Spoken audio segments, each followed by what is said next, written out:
Turning Eye Flowers Radio. I'm your host, Rachael Shipp. I'm here with Katsük. Katsük. And Daniel Katsük, you're nominated for Fort Worth Weekly Music Awards, which are a performance that was done tonight, June 24th. It's about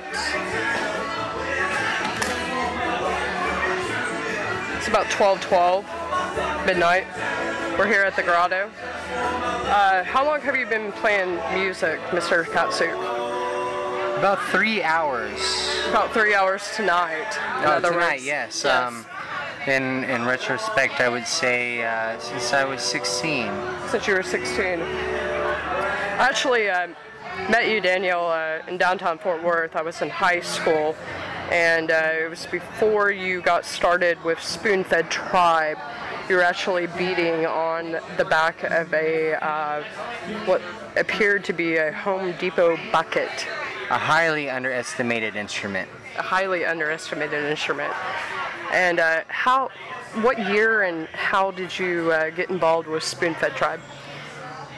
Well, I went to school with Brandon Jerome and junior high and high school, and loved his band that was called Cerebral Paisley, and then Hazy Days, and they had another singer called named Marcius Clay, and so I was a huge fan of those guys, and I went hitchhiking and traveling around and kind of found my own musical caliber, I guess, and they ended up letting go of Marcius and asked me and Egg to sing with them, and then so I was with them for about 8 years. Okay.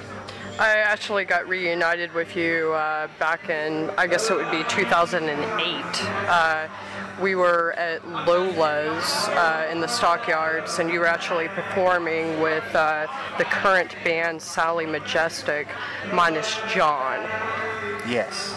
And that was formerly known as Katsük, correct? Yeah, that was one of the first incarnations of just being called Katsük after Hummin acoustical acupuncture. Right on. And what have you done to evolve from that? Well, Sally and I decided to do different things. And so I think at that moment I moved to Colorado. No, it's right when I came back from Colorado. And I found a producer and put together a group. Matt Skates was playing with me for a while, and Evan Jones was playing with me for a while, and now it has melded into a group called Katsük, and with David Oliver and Jeff Dahlgren and Aqual, now we just finished an album that we've been working the last 2 years on, and so we've been on a little bit of a hiatus. So tonight was our first show in probably 6 months. This is a very good show, and that indeed. Well, thank you. You're welcome. Also, what has basically given you inspiration as far as your music when you were a young lad? When I was a little lad? Little lad, yeah. There you go. A wee lassie. I saw U2. You saw U2, so Bono. U2, and I saw Pink Floyd and Jane's Addiction, and Okay. Actually, why I wanted to start playing music was a band called Sister Seven, or Little Sister, Okay. and Course of Empire from Dallas, Okay. and I ended up deciding to be in a group, and so, but I didn't go right into one. I kind of hitchhiked around the country for a while and kind of found my own way in music, and then found Spoon-Fed, and then the inspiration has changed dramatically to everything. Everything has been an inspiration since then.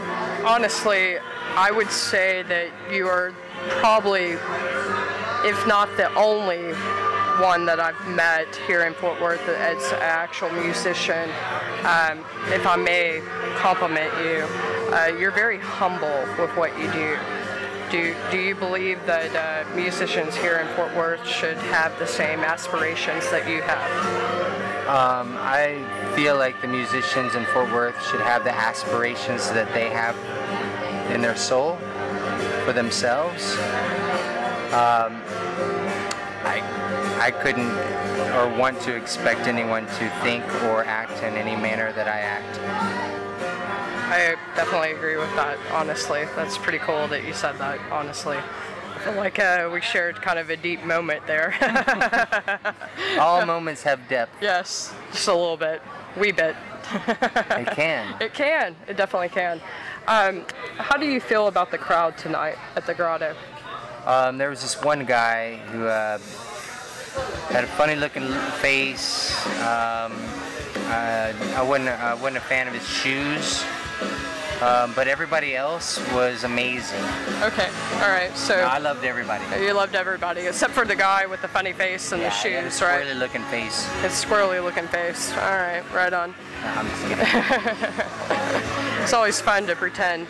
No, I was very excited to have that many people out and that many people grooving on what we're doing and missing. And obviously, it felt like we were missed, and that felt good. Yeah, definitely. I just want to say one quick thing. When you went to Colorado, what were you trying to achieve? I'll be honest, because this whole interview has not been. What I went to Colorado for is to be around a group of, I thought, people that were in a scene that was more desirous of the style that I do. Okay. And I didn't really find that. You didn't find that in Colorado? No. So you didn't really find the all-American dream that you were searching for? No, but I think that had to do with had everything to do with where I was at.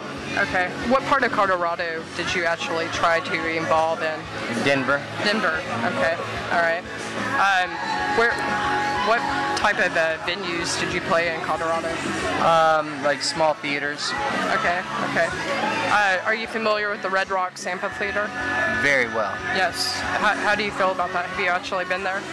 Yeah, I haven't been to a show there, but I have been there in the daytime many times and have kissed the stage and sat on it and prayed on it and wished on it and beckoned on it and begged on it, and yes. Yeah. Well, you know the Stones played there. And John Denver and yes. An infinite amount of amazing musicians. Amazing musicians and legends at that, honestly. Legends in the making, and well, they always were. Yeah? Yeah, honestly. And I will play there. You will play there? Yes. Is that one of your goals? Yeah, it's a major goal. Major goal, okay. I can see that happening, honestly. So be it. Yeah, yeah. So it be written, so it be done. So shall it be. Yes, as Rambisby says. Moses. We won't go there, though. All right, so how old is your daughter? She is 13 months young. 13 months young. And what was that experience for you? The birth of your child? Well, I caught her. So we had a home birth. So I was the first one to touch her when she came into the world, which was an unexplainable experience. And wow, one of the most intense, empowering scenarios I've ever had. Do you feel like you actually grew as a human being from that experience? Yeah. Yeah, definitely. Honestly. And what is your daughter's name? Lotus. Lotus. And where did you come up with that name? She gave it to us. We didn't want to choose a name for her that was not who she was. So we actually waited for about 2 weeks, and finally, Sunshine, her mama, partner at the time, she had a dream and had the intuition that it was Lotus, and I felt that as well, so that's what we went with. Oh, right on. And how do you explain the lotus flower and how it affects you? Well, you know, I mean, the lotus flower is a magnificent flower, and I follow the Buddhist path as well as many other paths, but so it's a very resonant metaphor to growing up through many different hard scenarios and growing through the muck to be A beautiful flower. Right on. Do you feel you're a little too weird for Fort Worth? I don't know. No. No. Maybe I'm too weird for people who think I'm too weird. Right, definitely. I've heard that before. I've experienced that, honestly. But with you going to Colorado, I have a special place in my heart for Colorado, honestly. And every time I visit the mountains, even if it's, you know, just for a week or 2 weeks, I honestly feel like I get something out of it, and I'm able to take it back with me. Do you feel the same? Oh yeah, that's why I keep moving there. I keep trying to go there and stay, but I keep being drawn back to Fort Worth. There's a magnetism in Fort Worth. I think it's the warmth of the people, but it's the mountains and the open skies that keep drawing me back. It's very inviting. Yes, it's kind of a religious experience. Yeah, it is. Definitely. I mean, it's very humbling. You say I'm humble, but you stand under the Rocky Mountains and you quickly realize you are nothing. Yeah, definitely. I mean, you're in God's country, as they like to call it, right? Yeah. Yeah. Judging by your hair, you know what they say in Colorado. No? No, I'm not sure. There's a few things. Yeah, the higher the hair, the closer to God. Well, actually, there's a the longer your hair is, since your hair is connected to your nervous system, it is actually antenna, and the longer. Getting a little technical on me, but I like. Well, the longer your hair is, the longer your antenna is, your receiver is to be able to receive. There's been Native American scouts, actually in the Vietnam War, that they shaved their heads and they were amazing scouts, one of the best scouts in the world, but they shaved their head for the military issue, and they lost all their ability to sense and became horrible scouts. And they realized that their hair was actually their ability to be a good scout. Oh wow.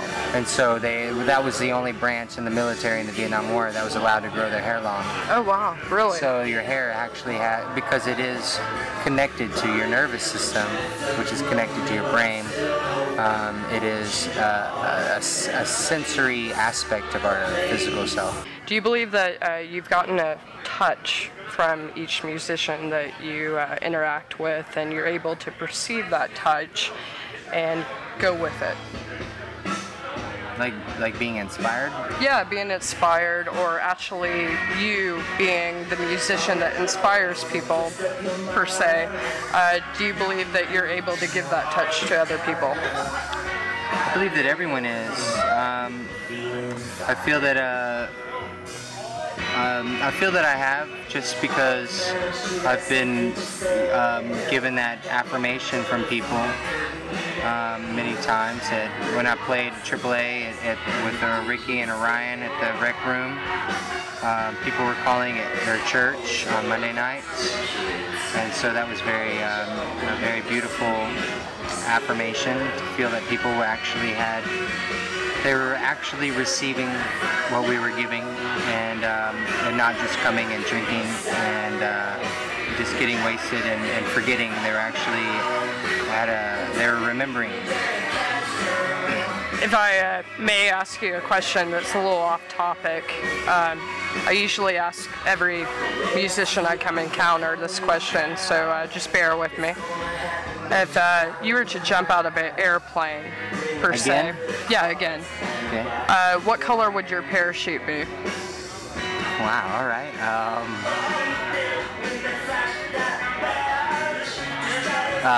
It would be clear. Clear. Mm-hmm. Can you actually explain that to me? I've never actually had that answer.